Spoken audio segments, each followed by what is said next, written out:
Kisah Nabi selalu memiliki cerita yang menarik untuk disimak.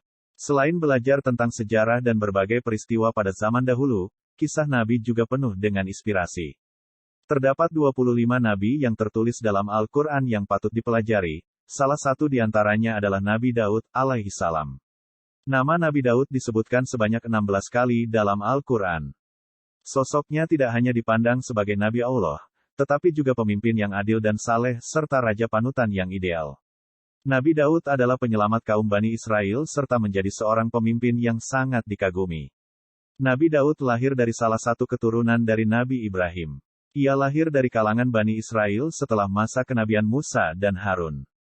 Daud bin Yishya adalah salah seorang dari 13 saudara. Ia tinggal di kota Baitlahem.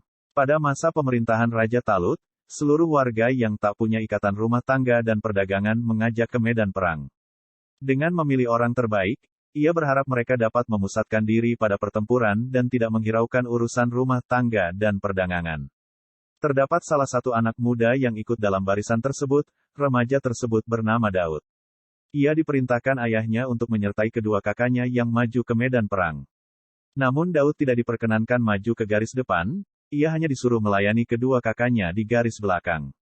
Dalam melawan pasukan Jalut, Allah memberikan kemampuan kepada Daud untuk mengolah besi menjadi alat perang. Tentara Talut sebenarnya tidaklah banyak untuk melawan tentara Jalut.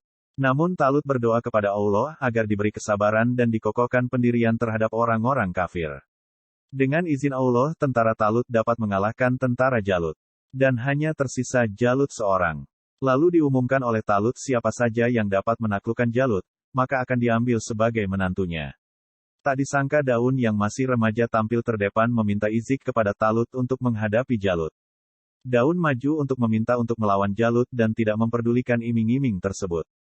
Awalnya Talut ragu, namun setelah didesak Daud ia mengizinkan anak muda ini maju ke medan perang mengalahkan Jalut.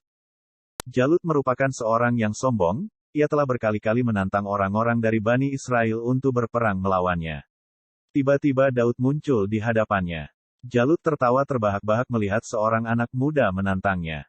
Daud maju membawa tongkat, 5 buah batu, serta ketapel. Jalut maju dan tetap mengejek dan merendahkan Daud serta menertawakan kekafiran dan kelemahannya. Kemudian Daud meletakkan batu yang kuat di atas ketapelnya. Ia melepaskan batu di ketapel di udara, sehingga batu itu meluncur keras. Angin menjadi sahabat Daud, karena kecintaannya kepada Allah, sehingga angin itu membawa batu ke arah dahi Jalut. Batu itu pun membunuh Jalut yang sudah dibekali dengan senjata lengkap. Kisah ini tertuang dalam surat Al-Baqarah ayat 251, yang artinya, mereka tentara Talut mengalahkan tentara Jalut dengan izin Allah dan dalam peperangan itu. Daud membunuh Jalut, kemudian Allah memberikan kepadanya Daud pemerintahan dan hikmah, sesudah meninggalnya Talut dan mengajarkan kepadanya apa yang dikehendakinya. Seandainya Allah tidak menolak keganasan, sebahagian umat manusia dengan sebagian yang lain, pasti rusaklah bumi ini. Tetapi Allah mempunyai karunia yang dicurahkan atas semesta alam. Setelah mengalahkan Jalut, Daud menikahi putri Talut dan menjadi seorang raja untuk kaum Bani Israel yang sangat dihormati. Saat Daud berusia 40 tahun, ia mendapat risalah kenabian serta Allah memberinya kitab Zabur dan menjadikannya sebagai salah satu rasul Allah. Nabi Daud dikaruniai hikmah kesempurnaan ilmu serta kebijaksanaan dalam menyelesaikan perselisihan. Nabi Daud merupakan seorang yang sangat pencemburu. Ketika ia berpergian, seluruh rumah ia mengunci seluruh pintu agar tidak ada seorang lelaki pun yang dapat masuk ke rumahnya. Ketika Nabi Daud pergi, istrinya melihat dan memeriksa keadaan rumahnya. Ia melihat seorang laki-laki berdiri tegak di tengah rumah. Istri Nabi Daud tersebut terheran-heran, bagaimana orang ini bisa masuk padahal rumahnya terkunci. Dia takut akan kemarahan Nabi Daud jika memergoki ada seorang laki-laki ada di rumahnya. Tak berselang lama, Nabi Daud pulang sementara laki-laki itu tetap ada di keadaan semula tanpa rasa takut dan khawatir. Nabi Daud bertanya kepada laki-laki tersebut. Dia menyebutkan jati dirinya yang langsung dikenali oleh Nabi Daud. Dia berkata, "Aku adalah orang yang tidak takut pada raja, tidak ada menghalangiku." Maka Nabi Daud mengenal ciri-cirinya. Nabi Daud berkata, "Jadi kamu, demi Allah, adalah malaikat maut."